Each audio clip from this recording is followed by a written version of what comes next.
Patrick Shields live in our American Metal Roof studio in the Gillespie Group Stadium District building, just a couple of blocks from the Capitol. And we're laughing because our studio, if you've ever come and visit, and I hope that you will, is attached to a coffee house, the Great Lakes Chocolate and Coffee Company, right next door. And there's a big window that leads to the coffee house. And one of our new production assistants, Thomas, Amanda was going to make a run next door to get some coffee, and he said, "Can I get a black coffee with some skim milk?" And I said, "Isn't that called a latte? Is that what they refer to as a latte?" And he says, "Even if it's called a latte, I'm not calling it that," because he's too macho to say latte, I guess. So we're going to investigate that, because I think that's all it is. It sounds fancy, latte, but I think it's only coffee with milk. I think. We'll check it out. Budget deal reached between Governor Snyder and leaders in the State House and the State Senate, the Republican ones, at least. Months before it takes effect at the start of the fiscal year. That deal will cut per-pupil school funding, not as severely as the governor originally proposed. As we just heard from Lieutenant Governor Brian Calley, the budget does completely revamp the state's business tax structure and throws out Governor Granholm's Michigan business tax and replaces it, I guess, with a 6% corporate income tax. The governor will sign those budget bills within the next week. If you look in the Wall Street Journal this morning, you will see Senator Gretchen Whitmer, the Senate Minority Leader, quoted as saying, "The budget, if you look at it as a values document, it says that over schools, over pensioners, over the working poor, Michigan values tax cuts." And while everyone was smiling yesterday, the Republicans anyway, about this deal, here's a little audio clip of what Senator Whitmer had to say to them. So yes, I'm glad you've negotiated amongst yourselves to hurt schools less, but that's not good enough. Pretty tough talk. Senator Gretchen Whitmer, Democrat from East Lansing, on the other end of our line right now. Good morning. Good morning, Michael Patrick. And, hey, real men do drink lattes. They do? Yeah. Tall or venti, or I don't know, you know, what you're supposed to say to be among the fancy crowd, you know, like that kind of thing. There was nothing fancy yesterday about the agreement. You're not happy with it at all, are you? Well, I'm not. You know, I have to tell you, as a mom with two girls in the public schools, and having traveled the state and listened to people, you know, as we did town halls across the state, you know, I'm happy we pushed them into putting more money into schools. Mm-hmm. But let's be clear. This school cut is a cut of choice.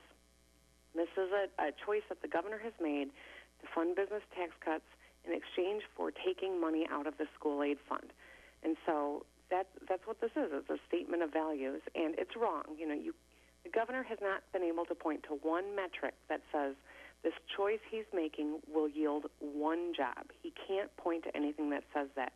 Yet there is a voluminous information that talks about kids and investment in education, which produces a higher quality of life for everybody when you make that investment and draws people to Michigan. And so I think it's penny wise and pound foolish as we talk about moving the state forward. What would have happened if there wasn't a surplus? Well, I think that we would have had to have, we'd still be talking about cutting schools. They would just be offering to cut them more. Mm-hmm. You know, that would be even more devastating. The money, the extra money that does get to, well, it's not even extra money. It's just a smaller cut is what we're talking about when it comes to education. Where will that money go first? Well, you know, we had an agreement that the money would go into the per-pupil foundation allowance, which mm-hmm. means it actually gets into the classroom. The way that they've written this is that it comes with strings attached.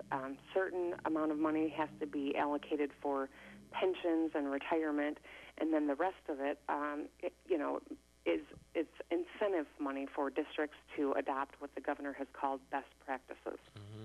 And I'm all for finding, you know, reforming how we do things in the schools and finding, any opportunity to save money, but only if it's in addition to doing what we can to ensure that our kids are getting a good education in the classroom. Did I see you quoted as saying you were lied to in the negotiation process? Well, I don't know if I've said those words specifically, but I may have. I was very angry yesterday. I don't like people coming back and telling me that, an agreement that we had that was very clear is now gray. I don't think that that's genuine, and I know for a fact that that's not the case to what we talked about 2 weeks ago when the business tax came through. So And these are high stakes. This is about all of our kids. It's not just about my two, but I tell you what, as a mom, I couldn't be more passionate about the issue of education and the future of Michigan being the quality of how we train our kids. When you talk to people, because you're in sort of a statewide role as the Senate Democratic leader, but in your district, what are they saying to you? What are they they're concerned worried. about? I mean, like every parent, we've got meetings going on every night almost here in East Lansing about what these cuts are going to mean to the East Lansing public schools.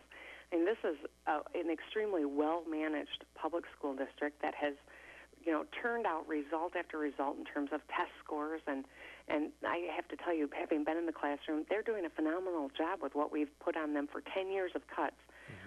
But every single night, it's talking about consolidation, cutting programs because of the cuts that are coming from the state. Do you feel a little bit powerless? I mean, it must be everybody is saying, wow, we got this budget done early, but the fact of the matter is you have a Republican Senate, Republican House, and Republican governor. Why wouldn't you get it done early? Well, there's no question that the Republicans can do whatever they want without us, but I do think we have been somewhat able to, shift maybe where they wanted to go. We have really raised the profile on what the education stuff means, and now you see they're putting some more money into education. So despite the fact that we're down to 12, I feel like my caucus has been more able to push and goad them into doing, something a little bit better than we have otherwise in the past. Okay, I heard you gave a pretty good speech the other day at the Greater Lansing Woman of the Year event. Well, it was good to see Dr. Christine in the audience. Oh, thank you very much. Do you get? Are you a nervous speaker, or do you get up there and it comes naturally to you? Oh, I put a lot of thought into before I get up there. Yeah. But it's always nerve-wracking. They were honoring 10 women in our community who are doing amazing things, and it was just kind of humbling to be asked to be a part of it.